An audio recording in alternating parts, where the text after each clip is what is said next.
dal leen ak jàmm duma topp jiw du ne naka boo ko déggee fa ngeen jëm moo sorewul diggante Ousmane Sonko ak son excellence naka marquage à la kilo dëgg moo fa am le quotidien naka coowal premier ministre la fi joxar bi waxta loolee moo tax naka ku nekk ak na mu ko gisee Ousmane Sonko ne leen rek lay njotte mooy Macky Sall dal dee dàq élection yi loolee naka mooy xalaatu Ousmane Sonko ndax nee na gisul fi lu fi ñor ba ñu koy màcc ana yow ana man rek nga ne dama indi waatu poste premier ministre am na luñ ci waxul nay leer Abdou Mbaye moom nekkoon na fi premier ministre bu Macky Sall la mu xam le rek mooy dafa bëgg a jël esegam rek maanaam lajj bu mu nar a lajj rek teg ci kaw ministre ba mu bëgg a fal kooku rek laa yërëm kon yéenekaay bi ne boobu le projet de loi naka niki fukki fan ci weeru décembre bi lañu ko yóbbu foofee ci assemblée nationale ngir rek jàllale ko ci ab plénière ci assemblée nationale ka fa nekk président groupe parlementaire de Aymérou Gningue ragg na Macky Sall ba mu set wecc waaye naka moom Ousmane Sonko moo ngi wéy di xañambal ndax nee na moo ngi njort rek Macky Sall naka daldi li tax mu daldi jël option boobu ngir rek amal ay élections législatives anticipées waaye exclusive ne Amadou Ba Mimi Touré Boun Abdallah Dionne kenn si ñoom naka du doon ab premier ministre na leer ndaw président Macky Sall di jeunesse bi nag ñoo ne daal ab premier ministre bu baax yaatu yéwente nangoo liggéey moom la ñu bëgg tribune yéene kaay naka ak audience su ex mandataire bu Pastef bu dëkk ca Matam ca Palais ba nag loolee la xëy ak ñun yéene kaay bi ne nag ab gàcce génnu ko rëy ci àdduna def lu ne wenga bu àdduna yëpp di ko ŋawtee ka ñaawlu ñu ne la niip nag daal di lay yóbbu Palais defal la fa ab audience loolee nag daanaka dafa doon loo xamante ni kenn xamul sax fan nga ko mën a waxee maître Moussa Diop ci biir yéene kaay bi ne l'arme du crime est dans l'enveloppe du faussaire électoral tribune yéene kaay nag ab mer dëgg la wane ci mbir mi nee na naka lii mooy fosal mbon dëgg-dëgg Walfadjri ne audience bu ci scandale d'état fu ne ci réseaux sociaux naka ñoo ngi ñaawlu yëf yi waaye naka moom ki waral coow li naka nee na enveloppe boobee naka deful xaalis enveloppe boo xamante ni si moo ko indaale woon ca biir palais ba yéene kaay bi di fàttali que kàddu Idrissa Seck lam faroon di wax rek nee na yàlla bëggul ay traître waaye traître waa Benno Bokk Yaakaar tàmbali na le mandat ne fi mu ne ni naka kenn mayatul sa morom dara ñoom ñëpp nag ñooy fëgg seenub dëng xeex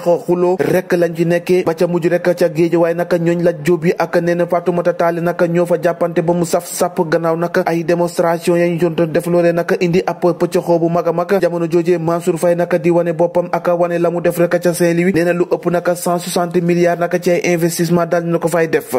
kon Mansour Faye def nga de ñu bàyyi politique bi ci àddu ci wàllum wér-gu-yaram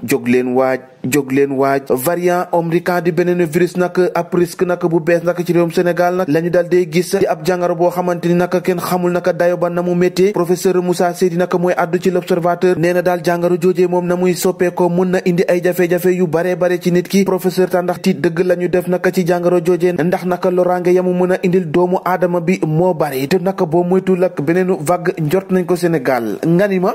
kon tey jii du ma ne ñoo ko déggandoo waaye naka bugguma kenn déggu ko ndax jàngaro moom nañu ci yàlla musal rek kon mbokk yi jaa ngeen jëf ba ëllëg